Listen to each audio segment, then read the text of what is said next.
میں ہوں آپ کا ہوسٹ سلیم بن محمد رفیع، اور یہ ہے میری یوٹیوب چینل۔ آج میں آپ سے قرآن حکیم کی جو عظمت ہے، جو احترام ہے،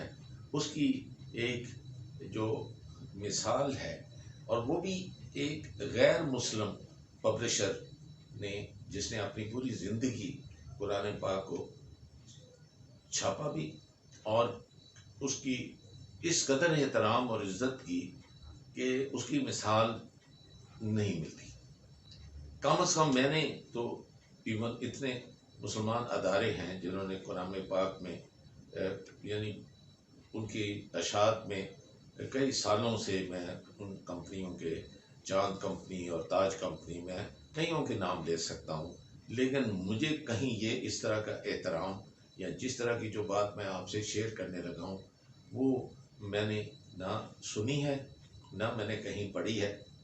اور میں اس لیے آپ سے یہ مناسب سمجھتا ہوں کہ اس ویڈیو میں یہ آپ سے شیئر کروں، آپ کے ساتھ بانٹوں، کہ تاکہ اس کتاب کو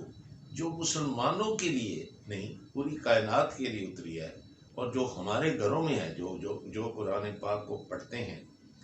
یا سمجھتے ہیں کہ یہ اللہ تعالیٰ کی کتاب ہے اور یہ حضور پاک حضرت جبرائیل علیہ السلام لے کر آئے تھے، کیا واقعی ہی ہم اس طرح اسے اس عظمت سے، اس احترام سے رکھتے ہیں، ہاتھ لگاتے ہیں، پڑھتے ہیں، سمجھتے ہیں؟ تو یہ مثال دیکھ لیں کہ یہ ایک ہندو پبلشر تھا، اور یہ ہندوستان پاکستان کی بٹوارے سے پہلے یہ لاہور میں یہ کلام پاک کی اشاعت میں یہ مشہور تھا، اور کس طرح سے اس آدمی نے جو قرآن پاک کی اشاعت میں اس نے احترام، اس کا اہتمام کیا، اور جہاں کلام پاک کی جلد بنتی تھی وہاں کوئی جوتے لے کر نہیں جا سکتا تھا، بشمول ان کے جو کہ مالک تھے جو اس اشاعت کے، وہ ہندو جو تھا، وہ آپ اس بات سے اندازہ لگائیں کہ اس کے دل میں کلام پاک کا کیا احترام ہو۔ اور اگر کہیں اس کو کلام پاک کا چھوٹا برقع بھی مل جاتا تھا کہ ایک کوئی عراق میں سے ایک چھوٹا سا پیس جس کے اوپر کلام پاک کے الفاظ لکھے ہوں،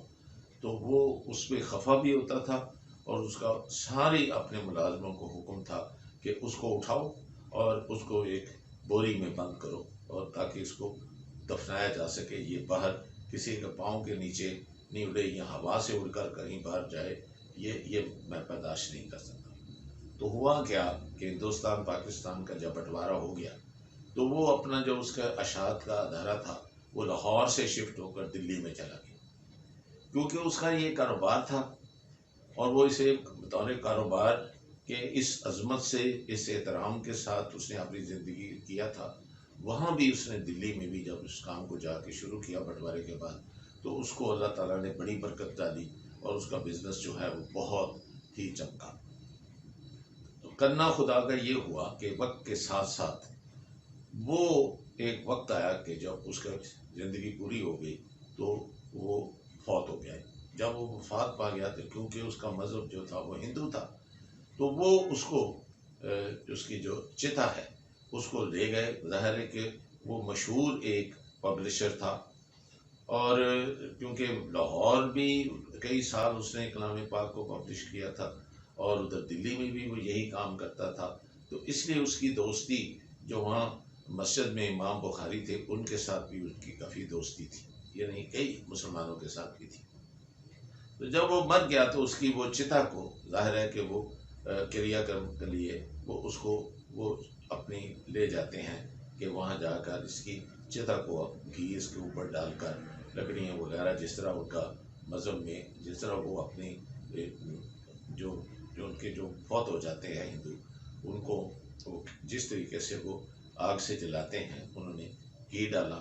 تو چتا کو آگ لگائی۔ باوجود اس کے کہ انہوں نے بار بار چتا کو آگ لگائی، اور ہزاروں کی تعداد میں پوری دلی امڑ آئی تھی، کیونکہ وہ اتنا مشہور آدمی تھا، اس میں مسلمان بھی تھے، اور اس میں ظاہر ہے کہ اس کے اپنے عزیز و اقارب اور ہندو بھی تھے۔ تو انہوں نے دیکھا کہ ایک گھی کا انہوں نے مٹکا ڈالا، دوسرا مٹکا ڈالا، تیسرا ڈالا، بار بار چتا کو آگ لگائی تو چتا کو آگ ہی نہیں لگ رہی تھی۔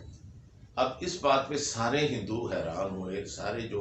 ان کے وہ جو مندر کے جو بڑے ہوتے ہیں، جو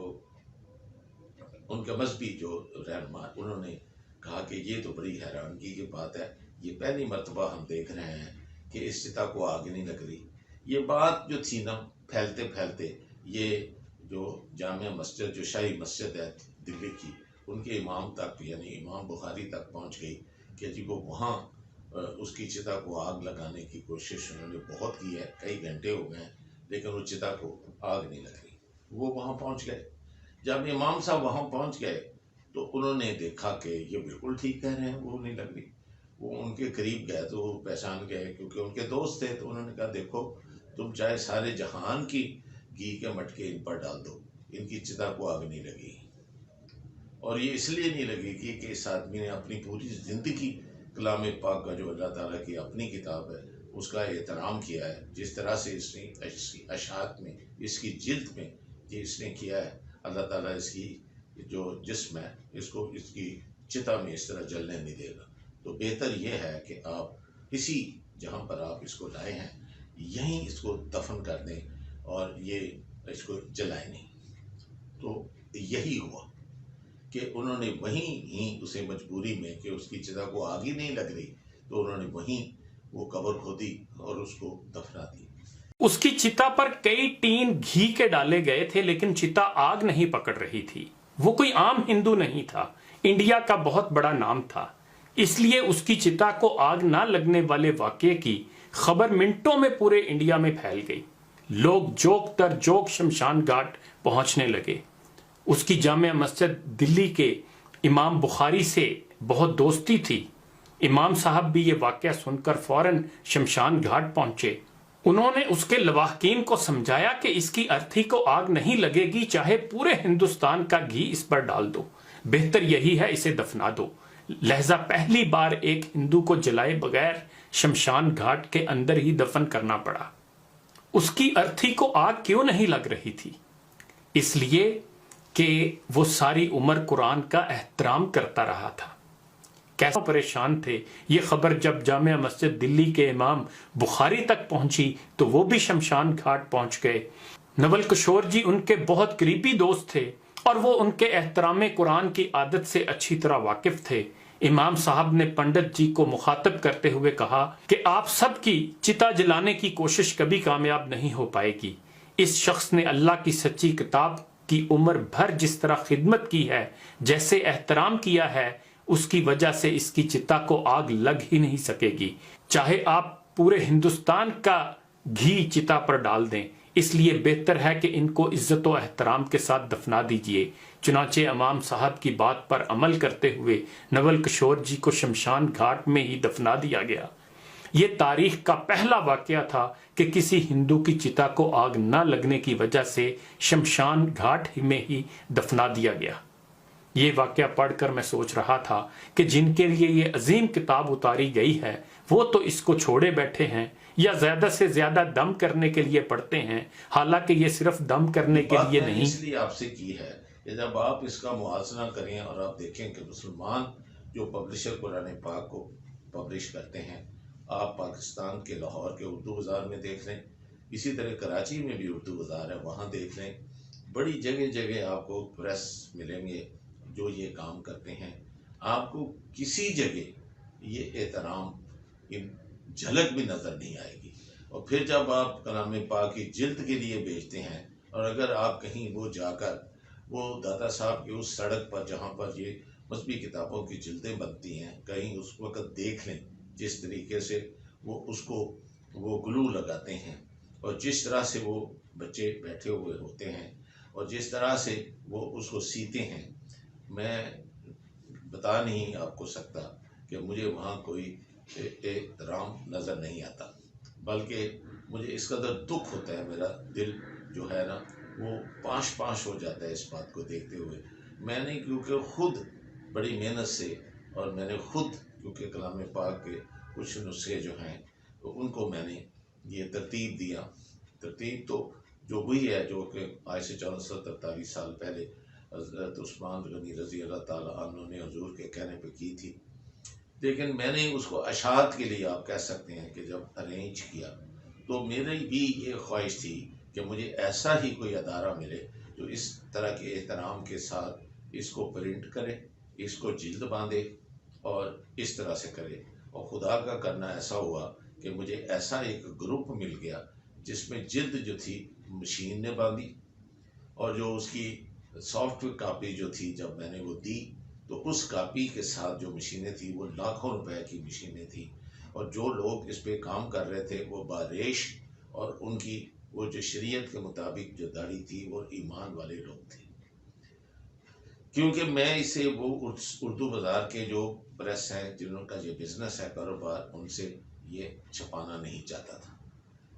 تو میں یہ آپ کی خدمت میں صرف اس لیے یہ عرض کر رہا ہوں کہ کیا یہ ہم پر واجب نہیں ہے کہ وہ کتاب جو کتاب الہدایت ہے، جو ہمارے دل کے جو قریب ہے، یعنی جس کے بغیر جب اس کی صورتیں جب ہم پڑھتے ہیں، ہر نماز میں پڑھتے ہیں، تو کیا اس میں وہ احترام وہ اس ہندو کے حصے میں آیا؟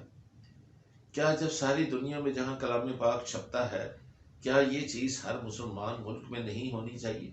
کیا اس کے اوپر کوئی پروٹوکال، کیا کوئی جو اس کے جو آداب ہیں، یہ کیا وہ یعنی کوئی اور چھاپ ہی نہ سکے؟ جس کے پاس ایسے وہ نہیں ہے کہ وہ اس طرح کا انتظام کر سکے، اس طرح سے احترام سے کر سکے، یا اس طرح کا اس کا کوئی کاغذ جو ادھر ادھر پڑا ہوا اس کو پکڑ کے وہ اس کو ایک بوری میں بند کر کے اس کو قبر میں دفنا سکے، تو اس سے بہتر ہے کہ وہ کم از کم اس گناہ میں تو مرتکب نہ ہو، وہ یہ تو نہ کرے. وہ آپ کو مجھے ایک مرتبہ یاد ہے کہ ہمارے جہاں میں رہتا ہوں وہاں کے ایک خطیب جو تھے جس کے پیچھے میں جمعہ پڑھتا تھا، وہ مجھے پتوں کی اپنے لے گئے کہ وہاں ہمارا ایک مدرسہ ہے اور ہمیں کچھ ہیلپ کی ضرورت ہے، آپ اس کو اپنی آنکھوں سے دیکھیں تو آپ کو نظر آئے گا کہ ہمیں کیا ضرورت ہے. اگر پیسے کی ضرورت ہے تو ہماری پیسے سے مدد کریں، اگر ہمیں کوئی غسل خانے چاہیے وہ کریں، اگر وضو کی جگہ کی ہے تو وہ کریں، اگر کلام پاک کو رکھنے کے لیے کچھ ہمیں الماریاں چاہیے تو میں جب مسجد میں داخل ہوا تو پہلے تو مسجد کے دروازے کے نیچے پیچھے اینٹیں نہیں تھی لگی ہوئی دہلیز کی، وہاں سے کتا بلی اندر داخل ہو سکتا تھا. جب میں وضو والی جگہ پہ پہنچا تو ایک صرف مجھے غسل خانہ نظر آیا جس کے اندر لوگ جا کر اپنے استنجا کر سکتے تھے، اور وہاں سے بھی بدبو آ رہی تھی. جب میں مسجد کے اندر گیا، بالکل اس ممبر کے قریب گیا جہاں سے وہ جو ان کے امام جا کے کرایا کرتے تھے، نماز کراتے تھے یا وہاں بچوں کو پڑھاتے تھے، تو میں نے ٹوٹی پھوٹی لکڑی کی دو الماریاں کے ایک دروازہ غلطی سے صرف کھولا کہ اس کے اندر کیا ہے، تو میرے اوپر پرانے پھٹے ہوئے بسیدہ قرآن ہر خانے میں سے اس طریقے سے گرے میرے اوپر کہ میں گھبرا کے پیچھے ہٹ گیا. تو مجھے بتائیے اس سے زیادہ گناہ اور کیا ہو سکتا ہے کہ جب سے بھی وہ مسجد پتوں کی میں وہاں جہاں کے بچوں کو پڑھایا جاتا تھا اور اس میں کلام پاک کے وہ سپارے تھے، وہ ان کو نہ کسی نے توفیق دی کہ اس کو دفنا دیں، نہ اس کی الماری کو ٹھیک کرایا کہ اس میں قرآن پاک کو اس تقدس اور عظمت کے ساتھ رکھیں. آپ اگر بڑے گھروں میں بھی چلے جائیں تو کیا دیکھتے ہیں کہ ایک غلاف اس کے اوپر چڑھا کر اور اس کو ایک کلوزٹ کے اوپر رکھ دیا جاتا ہے. کیا یہ احترام ہے؟ اور اگر پھٹا ہوا آپ کو کلام پاک کا برقع مل جاتا ہے تو میں نے تو نہیں دیکھا کہ آپ نے اٹھا کر اس کو لے جا کر قبر میں جہاں پاک صاف زمین ہو دفن کیا ہو. تو پھر ہم یہ سمجھتے ہیں کہ اللہ تعالیٰ کی جو برکت ہے وہ امت رسول اللہ سے کیوں اٹھ گئی ہے، ہماری التجائیں اور دعائیں جو ہیں وہ عرش معلیٰ تک کیوں نہیں پہنچتی، مسلمان اس وقت پوری دنیا میں ذلیل کیوں ہو رہا ہے، کیا وہ مظلوم جو ہیں اس وقت چیخ چیخ کر فلسطین کے، کشمیر کے، آپ کو روہنگا کے، یہ شام کے آپ کو وہ پکار رہے ہیں، تو یہ کس طرح ہے کہ اللہ تعالیٰ ان کی پکار کو نہیں سن رہا؟ یہ تو ماننے کی بات ہی نہیں ہے. اس نے تو جو دو محافظ ہمارے کندھوں کے اوپر اس نے وہ معمور کر رکھے ہیں، وہ تو چھوٹی سے چھوٹی بات بھی جا کر اللہ کو بتاتے ہیں، اور پھر اللہ تعالیٰ تو خود فرماتے ہیں کہ میں تو تمہارے حلق کے قریب ہوں، تم تو ایون وسپر بھی کرو، ایون سوچو بھی دل میں تو مجھے پتہ چل جاتا ہے کہ تم کیا ہے، تمہاری زبان ہلنے کی یا منہ سے کہنے کی تو ضرورت ہی نہیں ہے. تو اس کو تو سب پتہ ہے، وہ دیکھ رہا ہے، تو کیا ہمیں یہ نہیں کرنا چاہیے؟ یہ ویڈیو میں نے اس لیے یہ آپ کی خدمت میں پیش کیا ہے، اور یہ سب پہ اپلائی کرتا ہے. میں یہ نہیں کہ صرف یہ وہ ان ادارے میں جو اشاعت جو کرتے ہیں ان میں ہے. مجھے پتہ ہے کہ کچھ لوگوں نے اس کے اوپر ایفرٹس کی ہیں. مجھے میاں حنیف جو کسانگی والے ہیں ان کی مجھے ایک ویکر نظر آتی ہے کہ جی کہاں وسیدہ پہ اگر قرآن پاک کے کاغذ ہوں تو ہمیں بتائیں، ہم لے جائیں گے. اسی طرح مجھے یاد ہے کہ کئی سال پہلے پیکیجز میں بھی ایک گروپ تھا جس نے کہا تھا کہ ہم سیاہی جو ہے وہ ایک ایسی مشین ہے جسے اتار لیں گے اور جو پلپ رہ جائے گا کاغذ کا وہ اس کو دوسرے استعمال میں لے آئیں گے تاکہ یہ جو بے ادبی ہے وہ نہ ہو. لیکن وہ بالکل ایڈ ہاک شارٹ ٹرم ہے، اور یہ مسئلہ اتنا بڑا ہے کہ یہ 2 ادارے اس کو نہیں کر سکتے. تو میں ان الفاظ کے ساتھ کہ ہم سیریسلی اس کو کچھ سوچیں گے، میں ان الفاظ کے ساتھ کہ ہم ایسے ہی نہیں بلکہ اس سے بھی بہتر اپنی اس اللہ کی کتاب کا احترام کریں گے، اور اللہ تعالیٰ ہر کو جو بھی اللہ تعالیٰ کی اس کتاب کو، مقدس کتاب کے اتنے احترام کرے گا، یہ میں آپ کو گارنٹی کرتا ہوں کہ میں خود بے حد گناہ گار انسان ہوں کہ اس احترام اس کی کتاب کا جس نے کیا، وہ اگر اس کو چتا کی آگ نہیں لگ سکی تو انشاءاللہ تعالیٰ اللہ تعالیٰ اس کو دوزخ کی آگ میں بھی نہیں جلائے گا. ان الفاظ کے ساتھ کہ اس کو سیریسلی ہم لیں گے اور اس کا کچھ کریں گے، میں آپ سے اجازت لیتا ہوں.